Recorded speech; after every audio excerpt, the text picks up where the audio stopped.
During our Farm Basics time today, we're going to answer a commonly asked question: what is compaction and why is it bad? Let me start with this. When I think about compaction, I just simply think about soil that's too hard for the root to penetrate through. And instead of penetrating through it, it grows right alongside it. Well, I think, Brian, one of the challenges here is that many people have planted a garden or at least put a few seeds in the dirt in school just to see a plant pop up out of the ground. And whenever we put that seed in, a lot of times we're patting the ground to make it a little bit firm. And you want it a little bit firm. That's how you get good seed to soil contact. The challenge gets to be when it gets hard and it's way too firm. That's called compaction. And we get compaction by driving through a field with too much weight, and the pounds per square inch push that soil together. And when you get that hard layer, you're right, it does limit root growth. That's what compaction is. Let's talk a little about how farmers can reduce compaction issues out in the field. Well, number one, stay out of the field when it's too wet. Yes, that makes a lot of sense, but what do you do when you have to plant, when you have to harvest, when you have to go spray?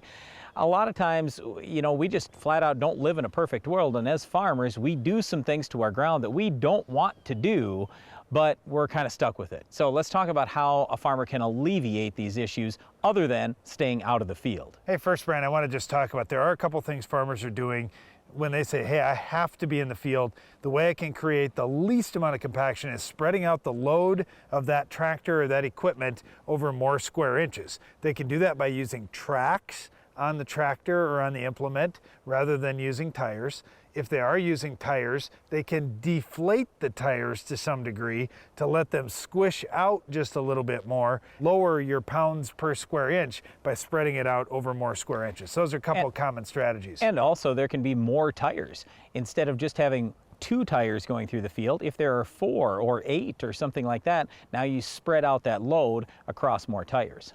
All right, now after the damage is done though, how do you clean it up? The most common way to do it is by doing some tillage. If farmers see that, oh, you know what, at 4 inches deep, I've got a really rock hard layer, I'll do tillage at 5 or 6 inches deep and break that up. That would be probably the most common way to deal with compaction. There are some people who will go out there with cover crops, like let's say turnips or radishes, or for that matter, even a long-term perennial plant that has a strong root system like alfalfa. That may be able to bust up some of the compaction. The other thing is, over time, farmers can make some changes to their soil. For example, as we reduce tillage, we see organic matter levels rise, which increases the tilth and just the looseness of that soil. You get a little more oxygen in there and fluff that soil up. The other thing that kind of helps with the tilth of the soil is increasing the calcium percentage. So sometimes farmers will apply calcium products like gypsum, for example, onto the ground to try to loosen that soil up.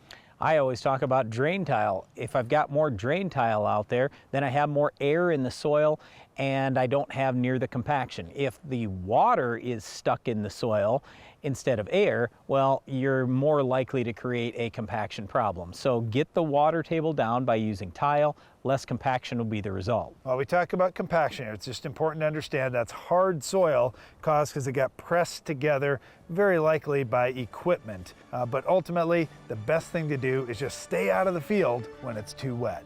Well, unfortunately, farmers may have to go into the field if they want to control our weed of the week. Can you identify this week's weed?